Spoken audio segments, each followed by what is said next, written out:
Hi friends, you are tuned with an educational YouTube channel, the channel you can believe in for learning. So don't leave the page without subscribing the channel as you will get more important videos on time. Today, we are at the point of learning an easy and interesting poem titled The Worm. It is said that God has created the world and every creature under the sun.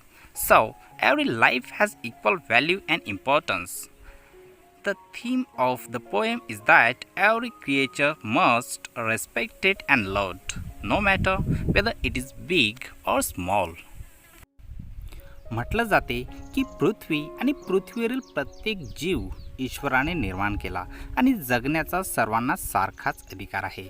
आपण कोणाला जीवन देऊ शकत नाही तर कोणाचे जीवन हिरावण्याचाही आपल्याला काहीही अधिकार नाही. हाच आशय आहे प्रस्तुत कवितेचा. थॉमस गिसबर्न यांची ही एक सुंदर कविता करूया सुरुवात. Turn turn the hasty foot aside, not crush that helpless worm. The frame thy scornful looks deride required a god to form. अरे वळव वळव तुझे निष्काळजी आणि घाईत असलेले पाय बाजूला, चिरडू नकोस त्या असहाय अळीला.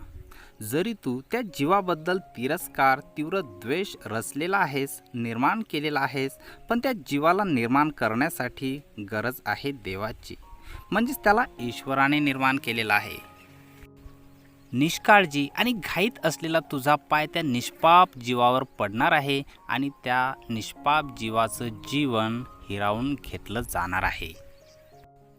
जी फ्रेम तुझ्यासमोर आहे त्याबद्दल तू तुझं मत अगोदरच फिक्स केलेलं असेल, त्याच्याबद्दल राग आणि तिरस्कारयुक्त विचार तुझे अगोदरच बनलेले असतील, पण त्या जीवाला निर्माण करण्यासाठी सुद्धा देवाचीच गरज आहे. त्या अळीला सुद्धा देवाने बनवलेलं आहे, निर्माण केलेलं आहे. The poet says to the reader to move aside his careless foot, that they are at the point of crushing the helpless creature, the worm. There may be great hate regarding that frame, but creation of that living beings also asks for God. God had created the worm, so don't crush the helpless life under your foot. Hasty म्हणजे घाईत असलेले व निष्काळजी, तर helpless म्हणजे असहाय. स्कॉर्नफुलचा अर्थ या ठिकाणी फिल्ड विथ हेट म्हणजे द्वेषाने भरलेला, तर रिक्वायर्डचा अर्थ आवश्यकता असणे, गरज असणे, तर क्रशचा अर्थ होतो चिरडणे. THY दाई हा शब्द जुन्या इंग्लिशमध्ये यूज केला जात होता, ज्याचा अर्थ होतो युअर, अर्थातच तुझे. Next stanza of the poem. The common Lord of all that move, from whom thy being plowed a portion of his boundless love on that poor worm bestowed. सर्वांचा कॉमन म्हणजे एकच निर्माण करता आहे आणि तो म्हणजे देव. त्यानंच तुझं अस्तित्व या पृथ्वी तलावर निर्माण केलं, त्यानंच तुला जन्माला घातलं. त्या ईश्वराच्या अमर्याद प्रेमाचाच एक भाग म्हणजे त्याने त्या बिचाऱ्या गरीब अळीला सुद्धा जीवनाची भेट बहाल केली.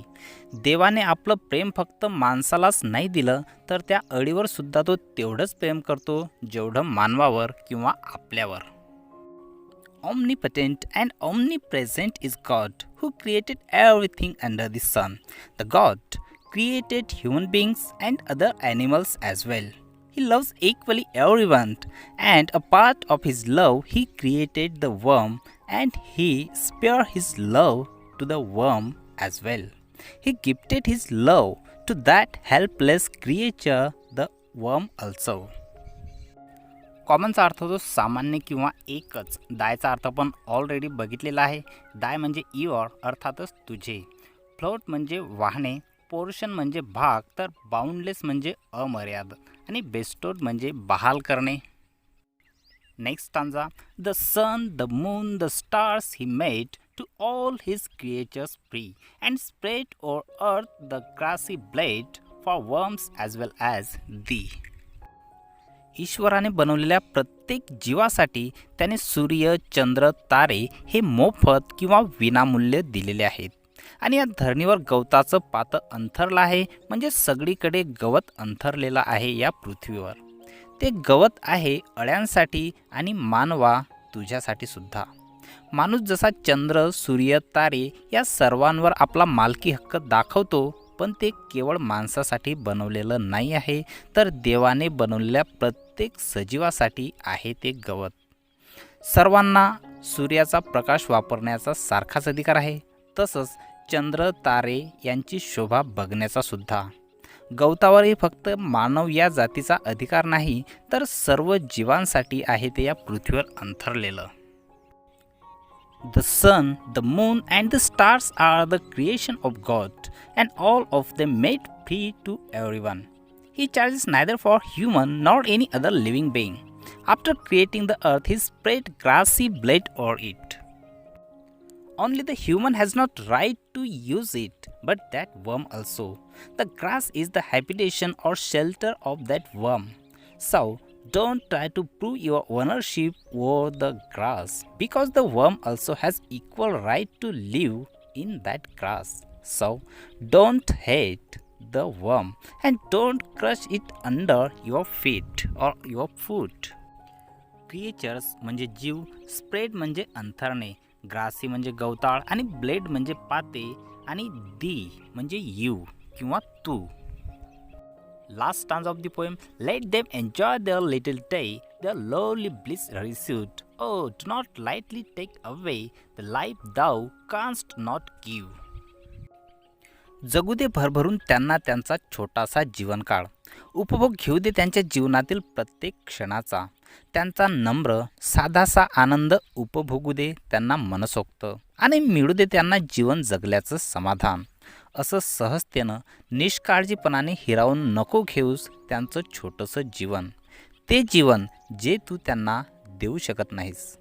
छोटेसे जीव, त्यांचं जीवनही छोटं व आनंदही अगदी साधासा. तो आनंद त्यांना पूर्णपणे घेऊ दे, उपभोगू दे. जे आपण त्यांना देऊ शकत नाही ते हिरावून घेण्याचा सुद्धा आपल्याला काहीही अधिकार नाही. आणि गौतम बुद्धाने अंगुलीमाल या डाकूला केलेला उपदेश या ठिकाणी तंतोतंत लागू पडतो. Every living thing's lifespan is different. Lifespan of the worm is very short, so let them enjoy their little day, little period of their life. Their life is so simple. They are not able to hurt anyone, so let them enjoy their simple life. Their life has also equal value as ours. So do not take away their life lightly or carelessly. The life you are not able to give them, you have no right to snatch it.